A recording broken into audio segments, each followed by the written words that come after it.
Hey guys! So since the summer has started, I've gotten a lot of new books because so many sequels and installments have been released this summer, so I'm super excited to sit down and show you guys what I've purchased recently. Just to let you guys know, tomorrow my booktubeathon conclusion will be up where I share with you guys what I read, what I was able to accomplish, and all that really fun stuff, so stay tuned for that. So without further ado, I hope you enjoy this book haul, and let's get on with the new books.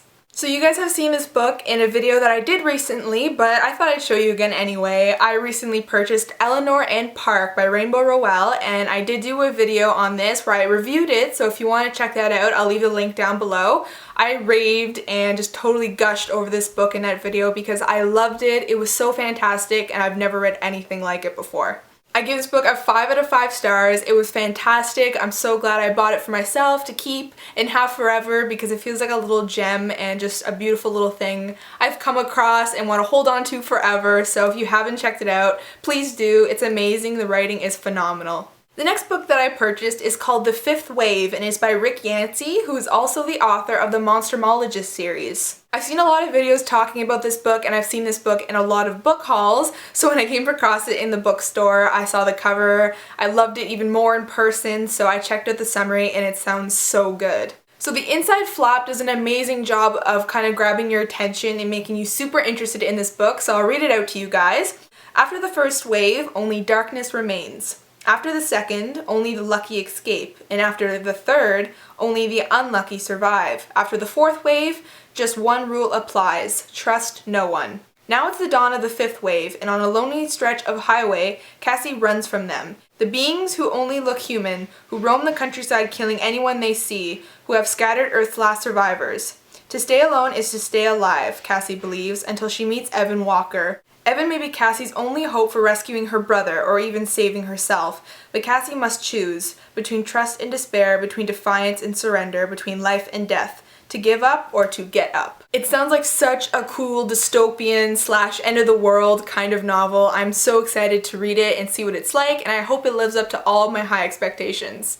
The next book I got is called The Eternity Cure, and this is by Kagawa, and this is the sequel to the amazing novel called The Immortal Rules. As you guys might know, I included this in the video I did recently about bad cover designs and things like that, so I'm kind of unhappy with the way this one looks, but you guys actually opened my eyes to maybe what's wrong about the first book's cover, so I'm not too mad at it anymore, but I still wish it kind of matched the first one.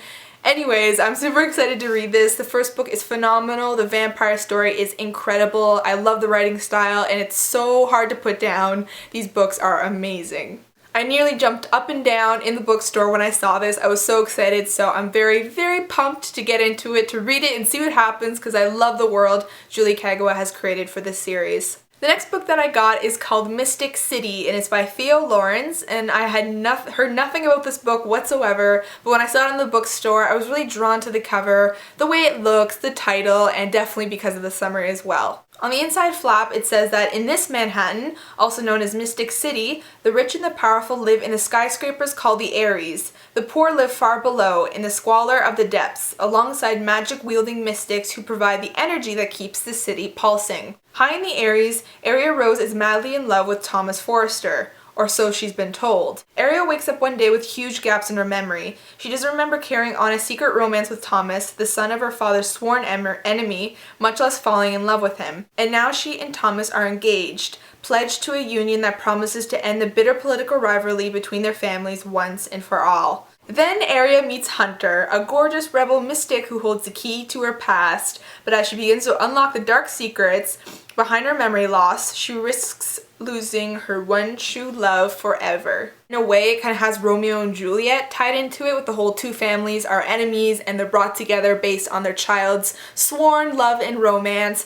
But what I liked about it is the whole duality between the top of Manhattan and the lower, and the whole memory loss thing sounds really great in terms of the main character. So that really intrigued me. I did start reading this a while ago, but I didn't really get into it, and that's not because it was bad, it's just that I put it down to read something else and I never got back into it. But the beginning was really great, I really enjoyed it, so I'll definitely be getting back into this soon and letting you guys know what it's like. The next book I purchased is called Chosen at Nightfall, and this is by C.C. Hunter, and this is the final book in the Shadowfall series. These books are so light, so much fun, literally every single one is like an episode of Gossip Girl mixed with vampires and werewolves and a love triangle. It's just so enjoyable and I love every single book. Every book does have their flaws, and sometimes I feel like kind of slapping the main character like a bunch of times because she kind of makes some dumb mistakes, but what I like about it is that she's relatable, she's in a story that you just want to care for her in the story, and it's just fun and it's exciting.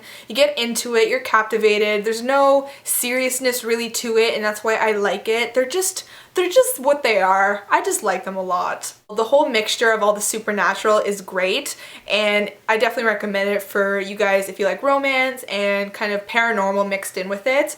It is awesome. The next book I got is called The Moon and More, and it's by Sarah Dessen, and I did finish reading this a while ago.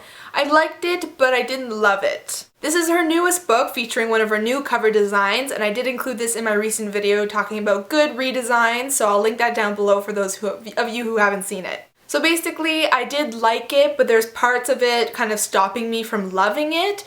But with that being said, it still was good. It's a typical kind of Sarah Dessen story, but it has its plot twist and its kind of unique elements that make it really just new and exciting and different. So I gave it a 4 out of 5. I would recommend it. It was enjoyable, nice, and I like the morals of the story, and just all the characters are actually great. So I would recommend it if you haven't checked it out. If you have, let me know what you thought of it because I'd love to hear your opinions on it. Alright guys, so that's it for my book haul. I hope you enjoyed. Let me know down below what books you got recently, and I'd love to hear what you purchased and what new exciting books have been added to your bookshelf recently. So like I said, I'm going to be doing my booktubeathon conclusion video tomorrow. I'm excited about it because I think I'm going to accomplish what I wanted to, so stay tuned for that as well. Once again, thank you so much for watching. I hope you enjoyed my video, and I'll see you tomorrow with a brand new one. Bye!